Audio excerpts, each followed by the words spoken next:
Hi friends, आज हम RTE 2009 के कुछ महत्वपूर्ण प्रश्न लेंगे। उससे पहले मैं आपको एक बात बताना चाहता हूँ। आप में से जिन लोगों ने अभी RTE पार्ट 2 जिसमें सेक्शन 23 से लेके हमने आगे किया, धारा 23 से शुरू किया, और आपने अपने चैनल साइकोलॉजी अशोक पारिक पे देखा है, उसका पहले वाला पार्ट 1 वो आपको मिलेगा यूट्यूब पे, psychology by Ashok Parik, psychology by Ashok Parik से। तो जिन लोगों ने नहीं देखा वो वहाँ पे उसको देख सकते हैं। और पार्ट 2 ये है ही। RTE और NCF दो ऐसे टॉपिक हैं, मैं आपको बताऊं, जो हर जगह आपके लिए बेहद महत्वपूर्ण है। तो इन पे एक विस्तृत टेस्ट पेपर में आपके लिए बहुत शीघ्र ही लाने वाला हूँ। लेकिन अभी ये जो मॉडल पेपर की एक सीरीज़ हमने शुरू की है, उसमें कुछ प्रश्न हम लेंगे। तो आज RTE 2009 से संबंधित कुछ हम करेंगे। तैयार हैं आप लोग? करें शुरू? ओके, चलिए साहब, पहला प्रश्न देखें। RTE 2009 का सबसे बड़ा अध्याय कौन सा है? ऑप्शन 1 अध्याय 2, बी अध्याय 3, सी अध्याय 4, या फिर अध्याय 5। ये अभी फर्स्ट ग्रेड में लेक्चर्स एग्जाम में पूछा गया है। थोड़ा सा मैं आपको बता दूं।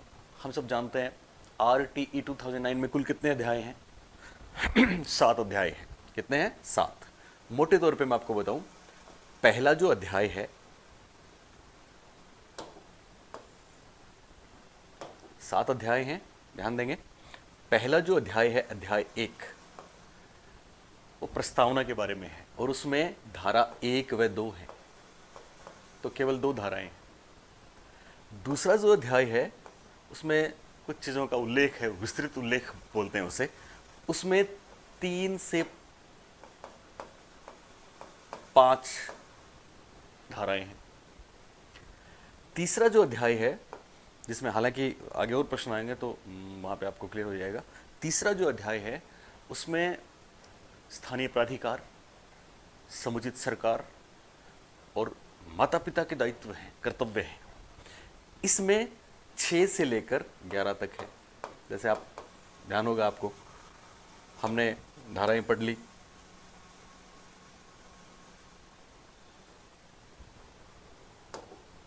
ठीक है, 6 से 11। तो आपको ध्यान होगा, धारा 11 में, धारा 10 में क्या था? धारा 11 में 6 वर्ष से छोटे बालकों की शिक्षा की व्यवस्था समुचित सरकार करेगी।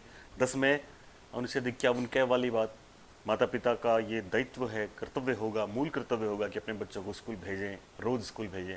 ठीक है, ऐसे ही स्कूल की स्थापना है धारा 6 में, 1 किलोमीटर, 2 किलोमीटर, 3 किलोमीटर, ध्यान रखना हो। तो 6 से 11 तक ये करीब 5 या 6 धाराएं हैं जो इसमें अध्याय 3 में है। ठीक है, इसी तरह से अगला जो अध्याय है, ध्यान देंगे, अगला अध्याय चौथा, और इसमें अध्याय 4 में शिक्षकों के विद्यालयों के दायित्व हैं, उत्तरदायित्व हैं। और ये शुरू होता है धारा 12 से और ये जाके खत्म होगा 28 पे। इसका मतलब ये सबसे बड़ा अध्याय है, अध्याय 4, जिसमें 12 से लेकर 28 तक धाराएं हैं। पहले में प्रस्तावना थी, केवल 2 धाराएं। दूसरे में कुछ उल्लेख हैं, विस्तृत उल्लेख, जिसका हेडिंग है अध्याय 2 का, उसमें भी केवल 3 से लेकर 5 तक धाराएं हैं, 3 धाराएं हैं। उसके बाद तीसरा जो अध्याय, उसमें 6 से लेकर 11 तक हैं। ठीक है, पहले में प्रस्तावना, दूसरे में विस्तृत उल्लेख, तीसरे में जो 6 से 11 है, स्थानीय प्राधिकार, सरकार, समुचित सरकार, माता पिता के कर्तव्य या दायित्व हैं। चौथा अध्याय जो है, जिसमें विद्यालय से संबंधित, शिक्षकों से संबंधित बातें हैं, उसको विद्यालय एवं शिक्षकों के दायित्व हेडिंग दिया गया है। वो 12 से लेकर 28 तक है, सबसे बड़ा अध्याय है। उसके बाद 5वां जो अध्याय है, उसमें भी केवल 2 धारा हैं, 28 व 29। 28 व 29 में ध्यान देंगे आप, इसमें भी 2 बातें आएंगी। 29 में आपको याद है CC, 28 में प्राइवेट ट्यूशन। ठीक है, 7 में पाठ्यक्रम। तो अध्याय 5 में प्रारंभिक शिक्षा का पाठ्यक्रम और मूल्यांकन, पाठ्यक्रम और मूल्यांकन की बात है। और उसके बाद अध्याय 6, आपको ध्यान है, अध्याय 6 में अध्याय 6 में, माफ करें 28 इसमें आ गई ना, ओह यहाँ पे करेक्शन है, 12 से 28 ऊपर वाले में है और नीचे वाले में क्या होगा, 29 और 30 दो धाराएं हैं, ठीक है। 28 तो वहीं आ गई थी, प्राइवेट ट्यूशन पर प्रतिबंध शिक्षकों के दायित्व में आ गया था, ठीक है। अब अध्याय 5 में 29 व 30 थी, 29 में सीसी है, 30 में पाठ्यक्रम की बात है, आरंभिक शिक्षा पूरी होने की सर्टिफिकेट की बात है, ठीक है। तो अध्याय 6 में 31 से 34 और 31 से 34 आपको याद है ना, हमने नोट करके लिखा था, बाल संरक्षण अधिनियम 2005 के प्रोविजंस के तहत। तो धारा 6 में ध्यान रखेंगे बालकों के अधिकारों का संरक्षण है। आखिरी जो 7वां अध्याय है जिसको प्रकीर्ण बोलते हैं, उसमें 35 से 38 धाराएं हैं। तो इस प्रकार से कुल 7 अध्याय हैं जिनका आपको जरूर ध्यान रखना है, ठीक है। इस आधार पे आप बताइए सबसे बड़ा अध्याय कौन सा हो गया, चौथा हो गया। तो आरटी 2009 का सबसे बड़ा अध्याय कौन सा है, आप बोलेंगे 4, जिसमें विद्यालय शिक्षकों के दायित्वों की बात है, कर्तव्यों की बात है। ओके, नेक्स्ट, ये दूसरा प्रश्न आपके लिए, कौन सा सुमिलित नहीं है, इसमें अध्याय और उस अध्याय का हेडिंग क्या है वो हमने दिया है। पहला ऑप्शन देखिए, समुचित सरकार, स्थानीय प्राधिकार व माता पिता के दायित्व, अध्याय 3। दरअसल ये यहाँ पे डेस था। दूसरा है विद्यालय व शिक्षकों के दायित्व, अध्याय 4। तीसरा प्रारंभिक शिक्षा का पाठ्यक्रम व मूल्यांकन, अध्याय 5। और बालकों के अधिकारों का संरक्षण, अध्याय 7। इनमें एक गलत है, बाकी 3 सही है। तो समुचित सरकार, स्थानीय प्राधिकार व माता पिता के दायित्व, अध्याय 3। आपको याद है अध्याय 1 में प्रस्तावना थी, 2 में विस्तृत उल्लेख है। एक अध्याय में धारा 1 से 2 और अध्याय 2 में 5 तक। इसमें धाराएं 6 से लेकर 11 तक आएंगी और वहाँ पे स्थानीय प्राधिकार, समुचित सरकार, इनका उल्लेख है, इसका मतलब ये राइट है। विद्यालय व शिक्षक के दायित्व, अध्याय 4 अभी हम बात कर रहे थे। धाराएं बोलिए, 12 से लेके 28 तक, ये सबसे बड़ा अध्याय। प्रारंभिक शिक्षा का पाठ्यक्रम व मूल्यांकन, याद है आपको, धारा 29 में प्रारंभिक शिक्षा का पाठ्यक्रम और धारा 30 में अंतिम परीक्षा की बात, ठीक है ना। तो 29 में साथ में एक बात और भी थी, स्थानीय उसका विकेंद्रीकरण किया जाए पाठ्यक्रम निर्माण का। तो अध्याय 5 में 29 व 30 दो धाराएं, ठीक है। अब बालकों के अधिकारों का संरक्षण, आपको ध्यान है, बालकों के अधिकारों का संरक्षण 31 से 34 था और ये अध्याय 7 नहीं था बल्कि 6 था और यहाँ पे है 7। इसका मतलब राइट आंसर ये वाला ABC, ये D था, ये वाला राइट आंसर, ठीक है। तो इसमें बालकों के अधिकारों का संरक्षण अध्याय 7 में नहीं है बल्कि किस में है, 6 में है। 7 में तो प्रकीर्ण है। अगले प्रश्न में चलें। ओके, बहुत महत्वपूर्ण प्रश्न, ध्यान से समझना इसको। शिक्षा का अधिकार 2009 के क्रियान्वयन के बाद कक्षा कक्ष, ऑप्शंस देखें। पहला ऑप्शन ए अप्रभावित है क्योंकि यह कक्षा की औसत आयु को प्रभावित नहीं करता। ऑप्शन बी जेंडर के अनुसार अधिक समजातीय है। ऑप्शन सी आयु के अनुसार समजातीय है या फिर विभिन्न आयु के बालक एक कक्षा में हो सकते हैं। विचार करिए, 4 ऑप्शंस आपके सामने। आरटी का क्या प्रभाव है, देखिए हम बात करते हैं ऑप्शन ए। देखिए आप, यानी आरटी के कारण से कक्षा कक्ष अप्रभावित है, कोई प्रभाव ही नहीं पड़ा। क्यों नहीं पड़ा? क्योंकि यह औसत आयु को प्रभावित नहीं करता। तो मेरे ख्याल से आप समझ लेंगे, इसको कर दिया होगा आपने, ये गलत है। क्यों है गलत, अभी समझ लेंगे आप। ऑप्शन 2 बी देखिए, जेंडर के अनुसार अधिक समजातीय है। समझें आप, जेंडर के अनुसार अधिक समजातीय है, मतलब क्या हुआ इसका? इसका क्या मतलब है अगर आप इसको समझें? इसका मतलब ये हुआ कि जेंडर मतलब लड़के अलग लड़की अलग, समझाती है। इसका मतलब अगर क्लासेस गर्ल्स की सेपरेट बॉयज की सेपरेट होती हैं तो ये ऑप्शन राइट होता है। क्या ऐसा है? बिल्कुल नहीं है। तीसरा ऑप्शन आयु के अनुसार समझातीय है। चौथा पढ़िए पहले, विभिन्न आयु के बालक एक कक्षा में हो सकते हैं। क्या एक कक्षा में अलग अलग उम्र के बच्चे हो सकते हैं? नहीं हो सकते। ये आरटी की खास बात है, क्योंकि आरटी में तो केवल उम्र के हिसाब से कक्षा होती है। 6 साल का पहली क्लास में होगा, 10 वर्ष का उस हिसाब से काउंट करेंगे हम, दूसरी तीसरी चौथी पांचवी क्लास में जाएगा, ठीक है ना, क्योंकि फेल तो कोई होता ही नहीं है। प्रवेश की न्यूनतम आयु 6 वर्ष है और अधिकतम आयु 14 वर्ष है। 14 वर्ष के बच्चे को आरंभिक शिक्षा पूरी करनी है। इसका मतलब क्लासरूम हमारे एज के हिसाब से डिफाइन हो गए, एज के हिसाब से समझातीय हो गए। तो ध्यान देंगे, सी आयु के अनुसार समझातीय है, ये इसका उत्तर है, राइट आंसर। तो ध्यान रखेंगे, शिक्षा का अधिकार 2009 के क्रियान्वयन के बाद कक्षा कक्ष उम्र के हिसाब से बट गए साहब। इतनी उम्र का कोई स्टूडेंट है तो पर्टिकुलर उसी क्लास में होगा।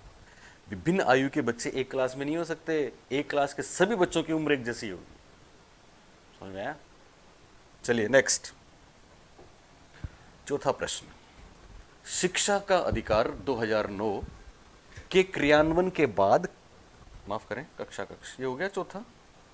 चलिए पांचवा प्रश्न। आरटीई 2009 की धारा 4 के अनुसार, याद है आपको धारा 4? ड्रॉप आउट बीच में छोड़ के चले गए, कभी आए ही नहीं। धारा 4 के अनुसार ड्रॉप आउट या विद्यालय से नए जुड़े बच्चों को शिक्षा की मुख्य धारा से जोड़ने हेतु क्या करना चाहिए? पहला ऑप्शन, विशेष पाठ्यक्रम लागू करने पर बल दिया गया है। दूसरा ऑप्शन, विशेष प्रशिक्षण लागू करने पर बल दिया गया है। थर्ड वन, अलग से विद्यालय खोलने की बात की गई है, या फिर अलग से शिक्षक नियुक्त करने की बात की गई। कौन सा होगा?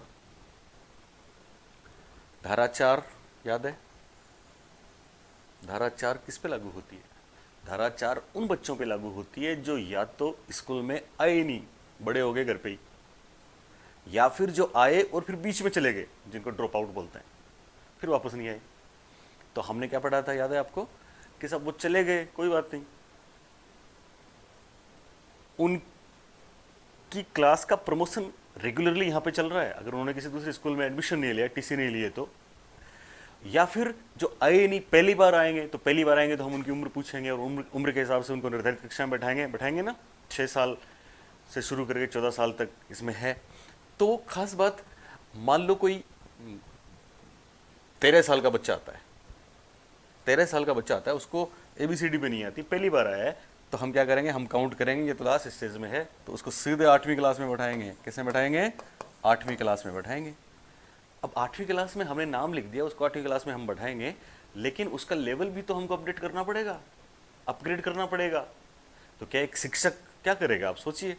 अब उसको 8वीं तक लाने के लिए तो 24 घंटे शिक्षक को उसको पढ़ाना पड़ेगा ना, फिर भी नहीं, जरूरी नहीं है। इसलिए क्या है, ये जिम्मेदारी शिक्षक की नहीं है। अलग से विद्यालय भी नहीं खोलेंगे, अलग से शिक्षक नियुक्त करने की बात ध्यान देंगे आप। एक्चुअली ये काम दिया है शिक्षा के अधिकारियों को कि साहब हमारे स्कूल में इस तरह से कुछ ऐसे बच्चे हैं जिनको अपग्रेड करना है, एक्स्ट्रा जिनको पढ़ाना है, तो ये अधिकारी जो शिक्षा से जुड़े हुए हैं, शिक्षा के अधिकारी, DOज, BOज, ये व्यवस्था करेंगे। इसलिए इसके लिए एक शब्द आता है, विशेष प्रशिक्षण लागू करने पर बल दिया गया है। उनको एक्स्ट्रा क्लास दिलवाएंगे हम, यानी इसी मुख्य धारा में वो रहेंगे, एक्स्ट्रा क्लास दिलाएंगे, अलग से कोई विद्यालय नहीं होगा, अलग से पाठ्यक्रम नहीं होगा और अलग से शिक्षक उनके लिए नियुक्त नहीं करेंगे, इन्हीं में से कुछ एडजस्टमेंट करेंगे। तो 5वें का राइट आंसर B, 6। शिक्षा का अधिकार, छठा प्रश्न देखें। शिक्षा का अधिकार RTE 2009 के अनुसार केंद्र सरकार का दायित्व होगा। तो ये जो प्रश्न पूछा गया है, तो उसमें कुछ समुचित सरकार की बात करें तो कुछ दायित्व राज्य सरकार के हैं और कुछ केंद्र सरकार के हैं। तो अध्यापकों को प्रशिक्षण देना, ट्रेनिंग आप देख रहे हैं, ये स्टेट गवर्नमेंट का काम है। नेबर स्कूल पड़ोसी विद्यालय में आपको याद है वही 1 से 5 तक 1 किलोमीटर और 6 से 8 तक राजस्थान में 2 किलोमीटर। आपको याद है हमने 2 किलोमीटर परीक्षाओं में भी किया है, देखा है, क्योंकि हम राजस्थान की उसके 2011 अधिनियम या नियम की बात करते हैं। इसका मतलब, और CTET में हम बात करें तो फिर 3 किलोमीटर, ठीक है ना, अभी हमने आपको वो बताया है। तो 2 किलोमीटर 3 किलोमीटर अलग अलग है, ठीक है, पर हमने यहाँ पे क्यों किया 2 किलोमीटर? हमने इसलिए किया कि ये काम राज्य सरकार का है, स्कूलों की स्थापना करने का काम राज्य सरकार का है, गाइडलाइन सेंटर की है, आरटी की है, ठीक है ना, इसलिए ये भी राज्य सरकार का है। आधारभूत ढांचा उपलब्ध कराना भी स्टेट गवर्नमेंट का है। शिक्षकों के प्रशिक्षण के मानक, ध्यान देंगे, शिक्षकों की प्रशिक्षण की व्यवस्था करना राज्य सरकार का काम है, डाइट देती है, ठीक है। और भी एसआईआरटी में दिया जाता है। शिक्षकों के प्रशिक्षण के मानक विकसित करने की बात करें तो मानक विकसित करता है एमएचआरडी, ह्यूमन रिसोर्स एंड मानव संसाधन विकास मंत्रालय। मानव संसाधन विकास मंत्रालय के इदारे के रूप में एनसीईआरटी काम करता है, ठीक है ना। तो मानक विकसित करने की बात आई तो फिर सेंट्रल गवर्नमेंट की बात हो गई, आंसर हो जाएगा D. MHRD ministry of human resources and development, शिक्षा उसी में है। तो शिक्षकों के प्रशिक्षण के मानक विकसित कौन करेगा? एमएचआरडी करेगा साहब, एनसीईआरटी करेगी। एनसीईआरटी का कोई आदेश है तो वो एसआईआरटी भी मान सकती है। एनसीईआरटी के क्षेत्रीय कार्यालय, रीजनल ऑफिसेज, जो आजकल आईएएससी कहलाते हैं, वो करेंगे। तो इसका आंसर हो गया डी। जनवरी 2019 को आरटीई 2009 की किस धारा में संशोधन किया गया है? अभी रिसेंटली आपने पढ़ा है, जवाब है धारा 16। और धारा 16 में क्या संशोधन किया गया, ध्यान है आपको? धारा 16 क्या कहती थी? किसी भी बालक को किसी भी कारण न तो अनुत्तीर्ण किया जाएगा और न ही विद्यालय से निष्कासित किया जाएगा। अब उसमें संशोधन किया गया है कि साहब अंतिम कक्षा में किसी बालक को रोका जा सकता है, डिटेन किया जा सकता है, लेकिन राज्य सरकार की परमिशन जरूरी होगी और ये एचएम का काम है। धारा 11 याद है आपको क्या थी? बोलिए। धारा 11 6 वर्ष से कम बच्चों की बात करती है। 6 वर्ष से कम बच्चों की शिक्षा की व्यवस्था कौन करेगा? आरटी 2009 कहता है समुचित सरकार करेगी, आरटी 2009 कहता है राज्य सरकार करेगी, और संविधान कहता है समुचित सरकार करेगी। ये ध्यान रखना आप इसमें। 6 वर्ष से कम बच्चों की शिक्षा की व्यवस्था समुचित सरकार करे, ऐसा बोला संविधान के अनुच्छेद 45 ने, निदेशक तत्व ने।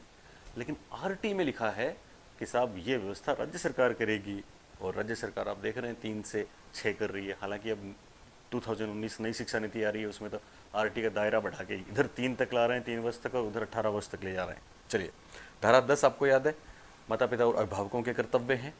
और धारा 6 में वो विद्यालय की स्थापना वाली बात है। उसमें फिर मैं आपको बता दूं 1 किलोमीटर और 2 किलोमीटर याद रखना है।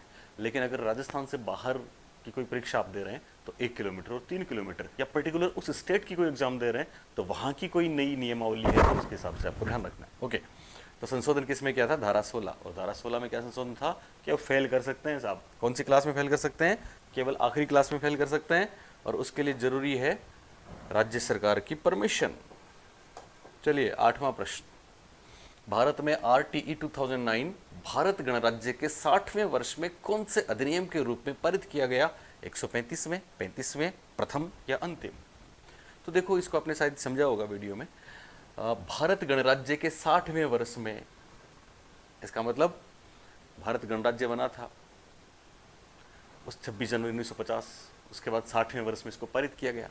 अब एक कैलेंडर ईयर कह सकते हैं आप, उसमें कितने संशोधन पारित हुए, या उसमें कितने विधेयक पारित हुए, उसमें कितने बिल पारित हुए, उसमें लोकसभा कितनी बार स्थगित हुई, ये सारा रिकॉर्ड रहता है, ठीक है ना। कोई भी बिल जब पारित होता है तो केंद्रीय विधायिका में, चाहे किसी भी सदन में रखा जाए, उसको एक नंबर दिया जाता है। आरटी को नंबर मिला था, आरटी को नंबर मिला था 35, 35वां, यानी उस साल आरटी से पहले आपको पता है जुलाई रखा गया था, 20 जुलाई को, ठीक है, 4 अगस्त को सिग्नेचर हुए थे, 26, 27 अगस्त। तो तब तक 34 और अधिनियम पारित हो चुके थे जिन पर प्रेसिडेंट के सिग्नेचर हो चुके थे। ये 35वें नंबर का था, साथ ही 135वां दुनिया में था, ठीक है ना। तो भारत दुनिया में शिक्षा को मौलिक अधिकारों में शामिल करने वाला कितने नंबर का देश है? तो बोलेंगे 135वें नंबर का। और उस साल जो पारित हुए, इतनी डिटेल में कोई बात पूछी जा सकती है कभी, कहीं किसी स्टेट में इसको पूछा भी गया है, तो आप याद रखेंगे 35वें नंबर का। ओके, तो राइट आंसर हो गया बी। नेक्स्ट, आरटी 2009 की धारा 7 में केंद्र व राज्य वित्तीय प्रभार के अनुपात निर्धारण से संबंधित समिति कौन सी? आदि सिसैया समिति, अनिल बोरदिया समिति, चट्टोपाध्याय समिति, या फिर यशपाल समिति? आदि सिसैया समिति नाम सुना आपने? 1977-78 ये शिक्षा के व्यवसायीकरण पे बल देती है, वोकेशनल एजुकेशन की बात करती है। अनिल बोरदिया समिति इसका आंसर है। अनिल बोरदिया समिति ने केंद्र और राज्य के वितरण के बारे में बातें की हैं, रिपोर्ट दी है, और आरटीई में केंद्र और राज्य का जो वितरण अनुपात है वो इसी समिति की सिफारिश पे है। चट्टोपाध्याय समिति 1985 में, और चट्टोपाध्याय समिति ने बात करी थी टीचर्स ट्रेनिंग की, शिक्षकों के प्रशिक्षण की। यशपाल समिति बखूबी आप जानते हैं, 1993 में रिपोर्ट आई थी एजुकेशन विदाउट बर्डन या लर्निंग विदाउट बर्डन की, तो चारों के बारे में ध्यान रखेंगे। आदि सैया समिति 1977-78 किसके बारे में थी? वोकेशनल एजुकेशन के बारे में, व्यावसायिक शिक्षा के बारे में। शिक्षा में व्यवसायी बच्चों को ऐसे वो दिलवाए जाएं जिसमें वो वोकेशनल एजुकेशन प्राप्त करें ताकि फिर वो आत्मनिर्भर बन सकें। आप कंसेप्ट क्लियर आपको वोकेशनल एजुकेशन का? आप में से कुछ लोगों ने पढ़ा भी होगा उसको 10वीं के बाद, ठीक है। अनिल बोरदिया समिति इसका आंसर है, केंद्र राज्य अनुपात। चट्टोपाध्याय समिति 1985 टीचर्स ट्रेनिंग के बारे में, शिक्षकों के प्रशिक्षण के द्वारा गुणवत्ता में सुधार लाना। और यशपाल समिति लर्निंग विदाउट बर्डन, बिना बोझ की शिक्षा के लिए प्रसिद्ध है। यशपाल, प्रोफेसर यशपाल आप जानते हैं अभी 2018 लास्ट में हमें छोड़ के चले गए थे, गुजर गए थे, लेकिन उन्होंने एनसीएफ में बहुत सी बेहतरीन चीज़ें दी हैं। चलिए साहब, तो इसका आंसर हो गया बी, अनिल बोरदिया समिति। चलिए फाइनली लास्ट, ओके। चलिए, तो 10 नंबर का प्रश्न है आखिरी। आरटीई 2009 के अनुसार कक्षा 6 से 8 तक शिक्षक छात्र अनुपात क्या है? शिक्षक पहले आया तो शिक्षक, छात्र आया तो छात्र, ओके।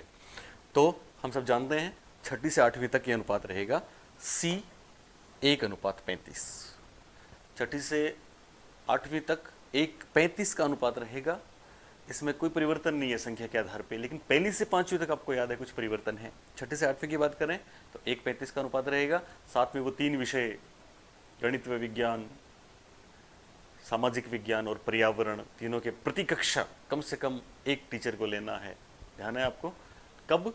जब छात्रों की संख्या 100 से अधिक हो, और तभी एचएम भी होगा, ठीक है। ये 6 से 8 की बात है। पहली से 5वीं में आप जरूर ध्यान रखना, एक कन्फ्यूजन है, मैं आपको बताऊं, बहुत जगह बहुत से लोग ऐसा पढ़ते भी हैं।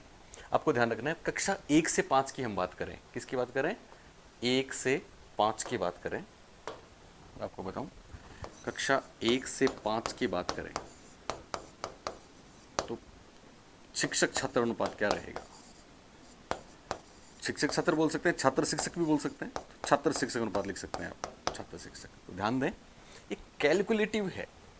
60 तक छात्र होंगे तो 2 शिक्षक होंगे, इसका मतलब 30 का अनुपात नहीं होगा। बहुत से लोग इसको 30 का अनुपात बताते हैं, वो इसलिए है कि कैलकुलेशन नहीं है। 60 छात्र हुए तो 2 शिक्षक हैं, अगर 30 छात्र हुए तो क्या 1 शिक्षक होगा? नहीं, 2 शिक्षक ही होंगे। कोई भी स्कूल मिनिमम टीचर वाला स्कूल नहीं होगा, इसलिए कैलकुलेशन है। उसके बाद 61 से लेकर 90 तक 3 शिक्षक होंगे। फिर 91 टू 120, 91 से 120 तक 4 शिक्षक होंगे। और फिर 121 से लेके 200 तक 5 शिक्षक होंगे। बात समझ में आई आपको? इसका मतलब छात्र शिक्षक अनुपात इस कैलकुलेशन पे बेस्ड होगा। और यहाँ पे 2 नोट जो हमने वीडियो में आपको लिखा रखे हैं वो जरूर ध्यान रखेंगे। पहला तो ये कि छात्रों की संख्या 150 से अधिक होते ही एक एचएम हो जाएगा। 150 से अधिक होते ही क्या हो जाएगा? एचएम। चाहे आप उसको हेड टीचर बोलें, क्योंकि एकीकरण के बाद शब्द बदलें, इश्यू नहीं है, एक एचएम हो जाएगा 150 से अधिक होते ही। और 200 से अधिक अगर छात्रों की संख्या जाती है तो फिर अनुपात फिक्स होगा, और वो अनुपात हो जाएगा 40:1 का या 1:40 का। बात एक ही है, 40:1 का अनुपात होगा। 40:1 का अनुपात कब होगा? जब 200 से अधिक छात्र होंगे। 200 से पहले छात्रों का अनुपात क्या होगा? क्या 31 होगा? नहीं होगा, वो कैलकुलेशन पे होगा। क्योंकि कम से कम किसी भी स्कूल में कितने टीचर होने चाहिए? 2। आप सोचिए, किसी स्कूल में 6 स्टूडेंट हैं तो कितने टीचर होंगे? 2। किसी स्कूल में 3 स्टूडेंट हैं, कितने टीचर होंगे? 2। तो क्या 31 का अनुपात होगा? नहीं। ओके, तो इस तरह से हमने ये किया।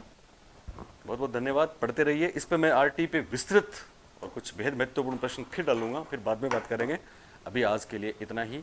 थैंक यू, धन्यवाद।